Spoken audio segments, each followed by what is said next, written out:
Welcome back to the channel.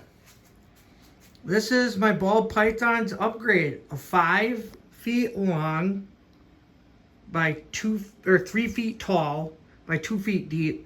I want to do a 6 by 3 by 3, but I'm kind of still working on my basement and I gotta move some stuff.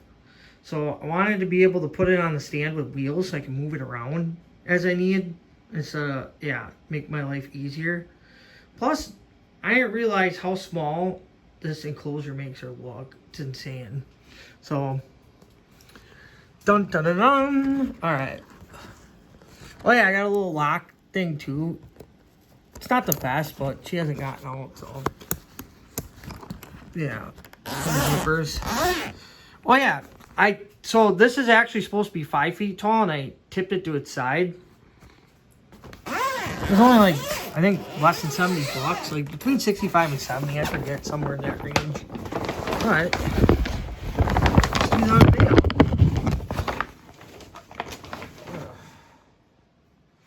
I got her other top hides right now. I'm painting waterproof paint because the screws are rusting. So I'm actually waterproofing the top hides, which I'm going to do with these ones too. So I'm just putting these temporarily on there. But yeah, she loves these. Like, these are so underrated for ball pythons. I think everyone should have these in their enclosures. Just my opinion. Now, I can actually fit her original hides in here now because I actually have more room. Because her 4 by 2 by 2 by 2, I made a background, which I'm never doing again for a ball python unless it's a really big enclosure, because it's really hard to add clutter when you put a background in. So I can actually add a lot more clutter now and actually utilize the 2 feet, because when I have it out to here, I can't fit all that clutter in. So, and I got an extra foot of room in length and height. So yeah, then I did the hides on that side. That one cracked, so I had to like fix it. And then I decided to just take I use Gorilla Glue for these. I don't suggest it. So, whatever. She's not a display animal, so. But yeah, she's hiding in this one right now, but I fed her last night, so I'm going to leave her alone. And then, yeah, this is her hot side. I ended up getting the Arcadia one with the cage. And I'm using the Arcadia floodlight for her 75 watt floodlight. It seems to be working perfectly for the ambient and the hot spot. So yeah, so it's actually perfect. Plus it doesn't burn them. It kind of floods and spreads it out more. So, and then I have a radiant heat panel up there, which I zip tied. I use these little ties too. They're supposed to hold 100 pounds just in case the zip ties give out. But these are supposed to be able to handle with, I easily over like 200 to 300 degrees. And I only have it set at 80. But yeah, I can touch it without getting burnt. Top doesn't get hot. Yeah, it was kind of tricky figuring out how I was going to get this in here, but I was going to make it happen. But yeah, radiant heat panels are so underrated. Like, I love them. So, if I do any big enclosure, well, I'm going to be, because, well, I'll say that in my next video. But, yeah, this brand kind of sucks, too, this tent. Zizzies. Because it only comes with, like, one bar like this. Which, yeah.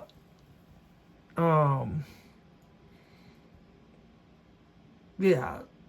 Sorry, I've been trying to multitask too much and do so much stuff today, so I'm a little kind of wonk. Plus, I'm dealing with a 2 herniated disc in my neck, so I'm kind of dealing with that crap too.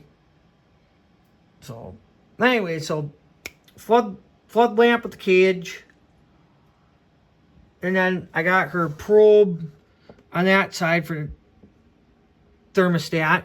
Then this one I weaseled through because it doesn't get hot on top, and then it's actually got a thing you could screw. Like, I love radiant heat panels. Like, this thing is awesome. So, I highly suggest these. With anything that's like, yeah. Yeah, if I went to built the background on my 4x2x2, I could have put one of these in too on that one, but which I'm kind of having some issues with that one right now, but you'll see in a different video. Yeah, this used to be in one of my fish tanks. I don't really have any fish. My biggest fish tank I have now is a 29 gallon, so yeah, it's not really useful for fish. So I wanted to do 2 of these on the side instead, but I forgot that they're like 30 some bucks. Screw that. So no way. She's got the one, and plus she's got the 2 hides now on that side, plus the other hides there. And then I used a plant aquarium plant light that I zip tied to this crossbar because I was having other problems with LEDs because she was climbing on them and stuff. So this one actually seems to be working really well.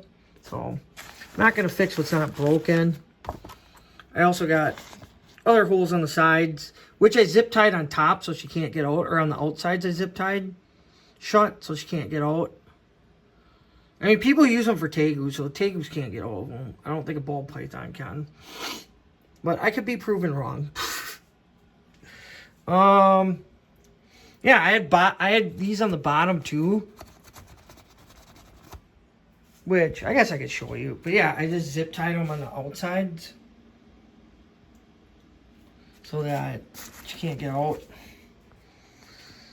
But I have 2 of them on the bottom, so I just took Flex Seal tape and I covered it with Flex Seal tape, and then I just silicone around the Flex Seal tape instead. Oh, my hand's getting wet. I apologize. But yeah, then I added the plants I had in her bioactive 4x2x2, but she's actually trampling them a little bit more in this one. Yeah, she's been a lot more active since I've moved her in here. And her feeding response was ridiculous. Like, she was ready to eat, like, right away when I put the rat in. Usually she'll screw around and watch me. Nope, she was ready. So, that was cool. And then it's got a viewing panel on that side, but I don't see the point in using it. So, because I'm not going on that side. Yeah, I would have did a better one, but it's just, this is the only one I could find that would fit these dimensions. Because I need it to be 5 feet, because, yeah, it's barely shorter than that. And it's 2 feet wide, so I kind of had to go with this, at least for now, until I get my basement kind of fixed. It's kind of a cluster right now. And I've had some setbacks because of my neck, so I have 2 bulge discs in my neck, so I've been kind of having setbacks. I can't really lift anything to, like, move stuff, like, heavy stuff around, so it's been kind of a monkey wrench in my plans. So, but yeah, I think this radiant heat panel cost me 119 bucks, and it was 80 watts. Forgot the company, but you look it up, you'll see it.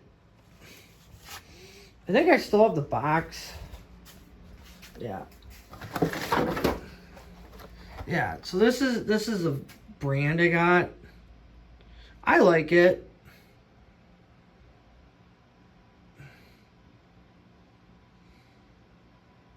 So, yeah, I definitely like the radiant heat panels for sure.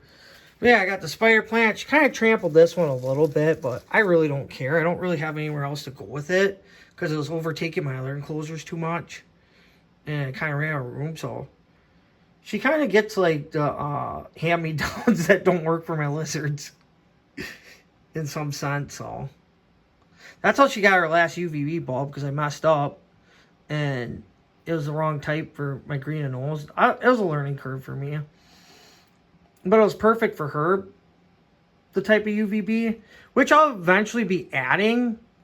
It's just I gotta figure out where I'm gonna put it. Like, I gotta, yeah. I got other stuff going on, and yeah, I got, because the one I have right now probably won't work because it'll be too high, so it won't be strong enough because it's a T8. So, yeah, I got to figure that out. So I don't know. She'll eventually get a UVB. It's just I got to figure out where I'm going to put it, and I got to buy some other things first, and then she'll get one. But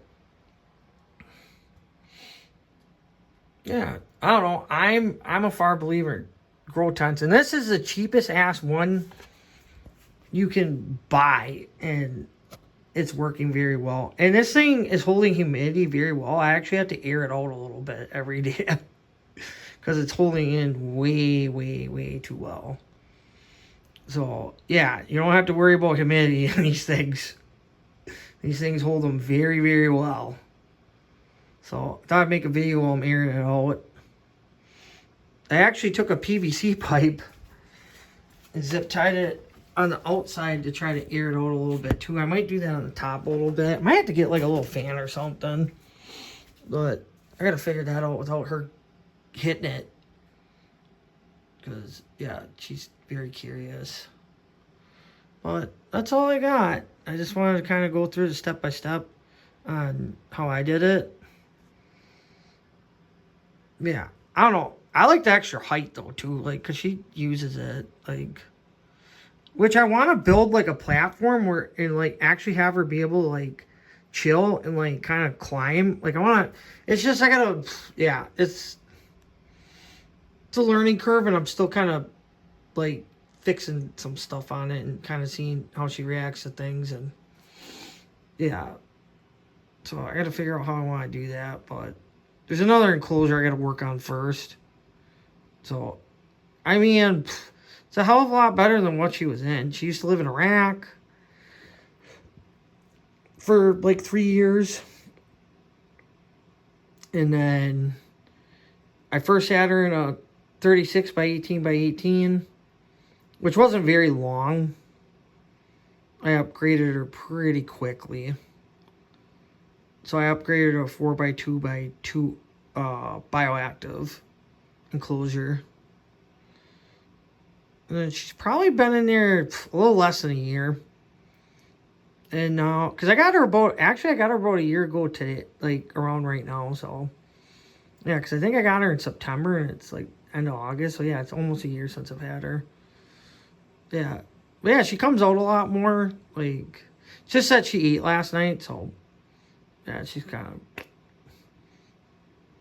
chilling and thermoregulating. Trying to digest, which I'm glad she actually went that height. That makes me happy. So I actually had problems with that in her other enclosure. But yeah, she's doing a lot better in this one. Like, yeah, it's kind of crazy to see that how much their attitude changes by just upgrading them. But yeah, which maybe eventually I'll upgrade her a 3x3, but I'm gonna wait for a little bit because yeah. I mean, 5-footers. She's not even. I think she's a little under 4 feet, maybe even, or right at 4 feet. She's right around there. Give or take, she might be a little over, she might be a little under, I don't know. But she's pretty much right around 4 feet. So she's got an extra foot of room. And then, yeah. Yeah, it's kind of crazy how small she looks in here.